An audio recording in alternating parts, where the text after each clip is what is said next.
saudara di rumah baik-baik dan tolong jaga kesehatan. Kalau bisa olahraga dan jangan kecapean ya. Mau tidur yang cukup. Oke, kalau kemana-mana pakai masker. Kalau bisa tiap hari cuci tangan pakai sabun ya. Oke, hari ini kita mau belajar firman Tuhan. Sebelumnya mari kita berdoa. Tuhan Yesus, terima kasih Tuhan atas kesempatan yang indah ini. Kami masih ada kesempatan untuk belajar firman Engkau. Urapilah hamba Engkau Tuhan. Dalam nama Engkau Tuhan Yesus kami berdoa. Amin. Saudara sekalian, ada satu cerita ya, si Ko Acong jengkel sekali sebab sejak berdirinya pabriknya sering ditimpukin anak jalanan batu ya, dan mereka itu sering teriak-teriak malam, dan kalau ada suara sedikit lemparin batu. Puluhan kali alarm pencuri berbunyi karena ada anak-anak yang masuk ke kantor, kalau nggak ke pabrik belakang. Dan Acong sedih sekali dan jengkel, kesal sekali. Dan pada suatu hari dipergokinya 3 anak mencuri mangga di halaman dia.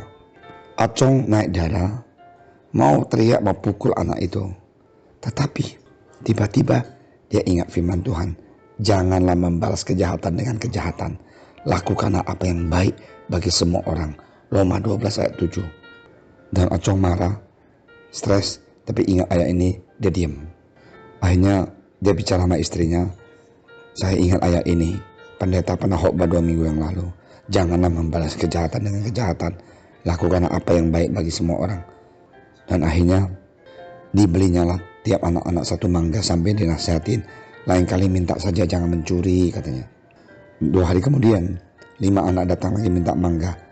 Acong sabar melayanin, mempunyai simpatisan terhadap anak-anak ini.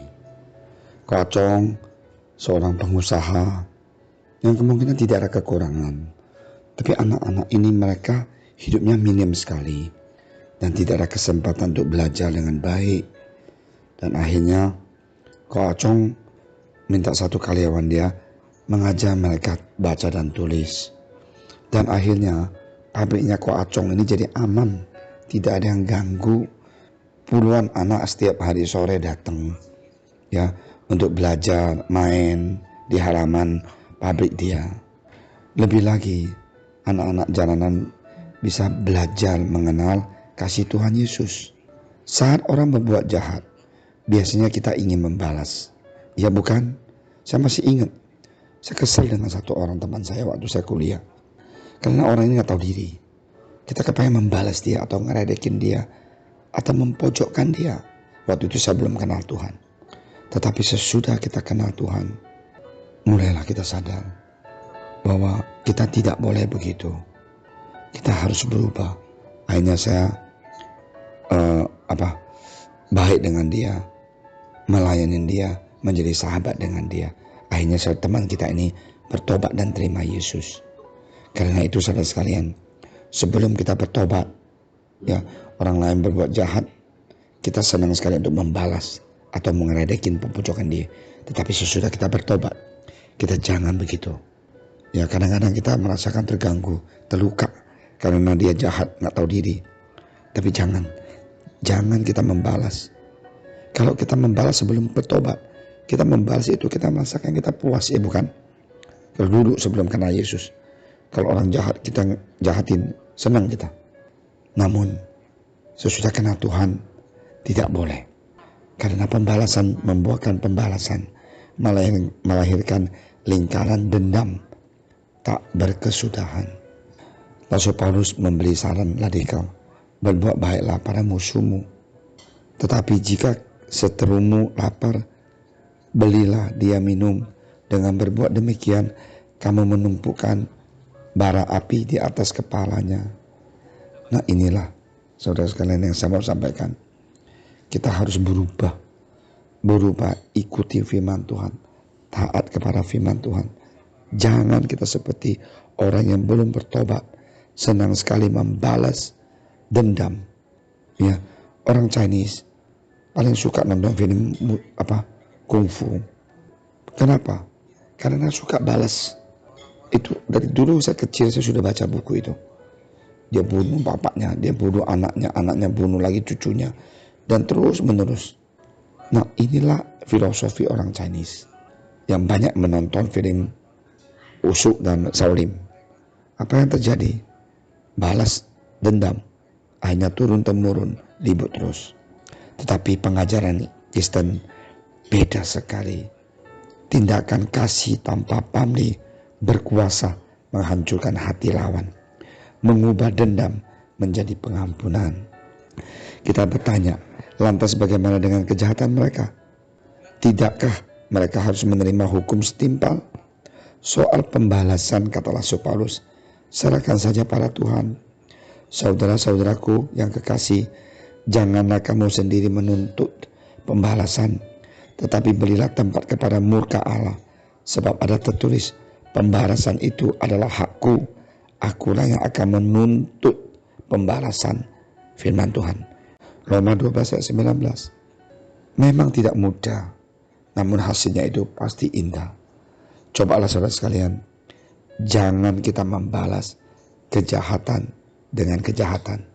Saya pernah ketemu satu orang, dia dibully, dia neko, dia tidak membalas.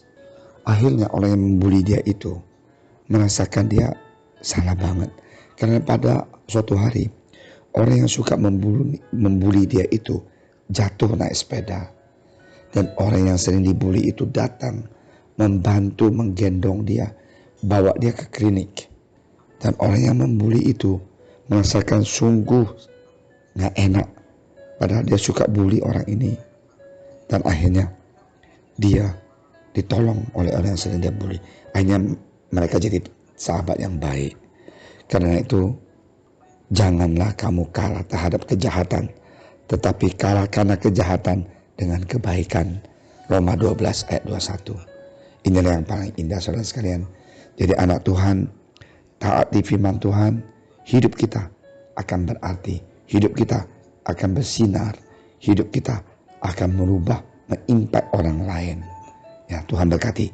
Mari kita belajar, ingat hari ini, seperti Acong ya, jangan marah, memberi, mengasihi, mengampuni ya. Oke, kita berdoa. Terima kasih Tuhan Yesus atas firman Kau dan cerita yang kesaksian yang begitu luar biasa. Berkatilah kami supaya kami senantiasa cinta pekerjaan Engkau, cinta firman Engkau, dan takut akan Engkau. Dalam nama Engkau Tuhan Yesus. Ketika hatiku telah disakiti, ajarku memberi, hati mengampuni. Ketika hidupku telah dihakimi, ajarku memberi, hati mengasihi.